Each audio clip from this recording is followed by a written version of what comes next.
Regardez attentivement le visage du vieil homme. Toutes les marques du soleil brûlant. Ses lèvres sont déshydratées et craquelées. Ses mains sont couvertes de sang et de croûte. Le vieil homme dérive en mer depuis 6 jours. Faim sévère et manque d'eau. Il ramasse le dernier verre d'eau fraîche. Verser un verre et le boire. Essaie de verser un autre verre et de le boire. C'est toujours difficile à avaler. Il regarde de plus près. Le bec verseur à l'arrière du seau a été desserré. L'eau de mer s'était déversée jusqu'à l'intérieur. Le vieil homme était désespéré. Il a attrapé ses cheveux. Il a crié sa seule réplique. Après un certain temps, il a soudain vu des gouttelettes d'eau sur le film plastique à côté de lui. Cette découverte lui a remonté le moral. Il sort un couteau suisse et a entaillé le côté du tank. Je l'ai rempli avec de l'eau de mer. Mettez une couche de film plastique par-dessus. Mettez dans une boîte vide. Enfin, un lourd morceau de film plastique est placé sur le dessus. Le résultat est un dispositif simple de collecte de l'eau. Mais pourquoi le vieil homme est-il à la dérive en mer? Il y a quelques jours, il dormait profondément dans son yacht de luxe. Soudain, une forte détonation l'a réveillé. Une énorme quantité d'eau de mer s'est déversée dans la cabine. Il est venu sur le pont pour vérifier. Il s'est avéré que c'était un conteneur. Il avait fait un trou dans le bateau. Cela aurait pu être fatal en mer. Mais le vieil homme n'a pas paniqué. Il a trouvé une barre de fer de 40 mètres de long et l'a frappé fort. Mais la barre de fer était tordue. Le conteneur était toujours debout. Il est retourné à la cabine. Il a pris l'ancre et a sauté sur le conteneur. Il l'a attaché avec une corde à une extrémité. Puis il a jeté l'ancre dans la mer. L'ancre coule rapidement. Il a réussi à séparer le conteneur du navire. Il retourne à la cabine. L'eau dans la cale avait déjà un demi-mètre de hauteur. L'électronique est en panne. Il a sorti sa boîte à outils et a commencé à réparer le trou. Il a également fabriqué sa propre manivelle pour évacuer l'eau manuellement. Après un jour et une nuit de travail, le trou a été fermé. L'eau a été évacuée. Il a commencé à réparer l'équipement radio qui avait pris l'eau. D'abord, il l'a rincé avec de l'eau fraîche. Il l'a séché et a allumé le courant. Mais toujours pas de réponse. Il avait perdu tout contact avec le monde extérieur. Le lendemain, il est monté sur la perche pour réparer l'antenne de communication. Soudain, il a remarqué des nuages sombres au loin. Le tonnerre roulait. Une tempête était sur le point de frapper. Un homme de 77 ans répare une antenne au sommet d'un mât. Soudain, il remarque des nuages sombres au loin. Avec le bruit du tonnerre, une tempête mortelle est sur le point de frapper. Il se précipite dans la cabine pour emballer ses affaires fragiles. Juste au cas où, il avait aussi stocké une caisse d'eau fraîche. Et puis, sans oublier d'arranger son apparence. Après tout, si vous devez mourir en beauté. La tempête arrive comme prévu. Il met son Macintosh, mettre sa ceinture de sécurité, et il fait naviguer le bateau à travers les vagues. Le vent et les vagues sont de plus en plus forts. Il se prépare à retourner dans sa cabine, quand une vague de 40 mètres de haut le frappe.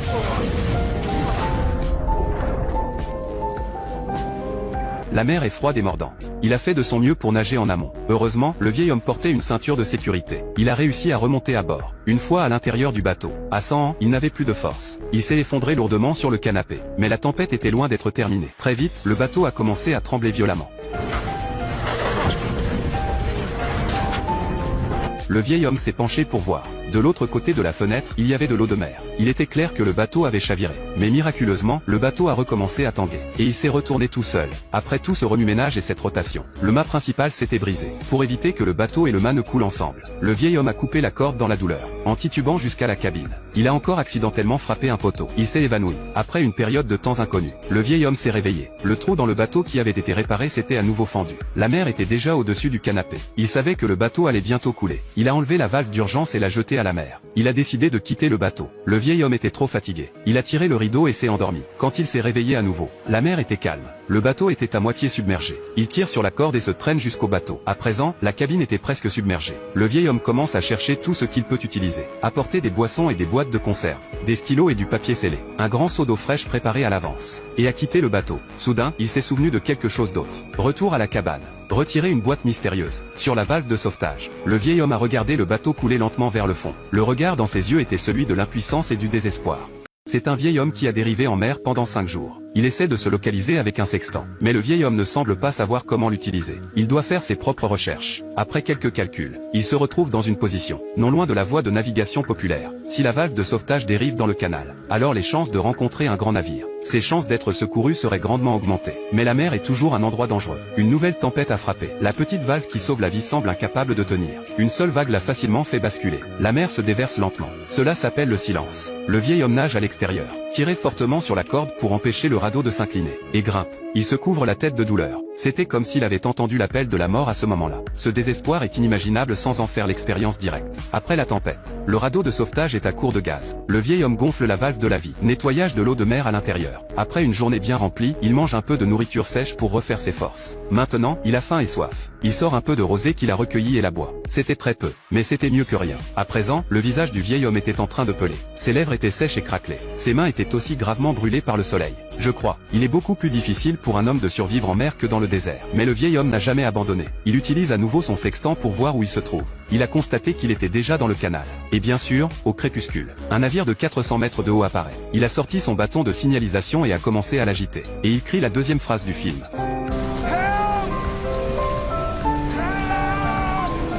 Mais il est trop petit dans la mer. Et bien sûr, le bateau l'a dépassé. Le vieil homme jette sa nouvelle trompette à la mer avec colère. En regardant le cargo au loin, il s'est couché à nouveau. Ce vaisseau lui avait manqué. Sera-t-il capable d'attendre le prochain? Puis le crochet que le vieil homme avait posé a bougé. Il tire lentement la ligne. Il est sur le point de manger ses fruits de mer. Soudain, un requin de 40 mètres de long surgit et lui vole sa nourriture. Effrayé, le vieil homme trébuche. Il regarde lentement autour de lui. Il réalise qu'il est entouré d'un banc de requins. La nuit, le vieil homme se réveille au son d'un rugissement. Un énorme navire le dépassait. Il a tiré 2 fusées éclairantes en succession rapide. Les éclairs de feu étaient si éblouissants dans le ciel. Mais le navire ne l'a toujours pas vu passer. Une fois de plus, le vieil homme s'est effondré sur le sol. Chaque espoir qui a été soulevé s'est terminé par le désespoir. Qui peut le supporter? C'était un nouveau jour. Le vieil homme se réveille et boit une gorgée de rosée. Son visage devient rouge, violet et sec.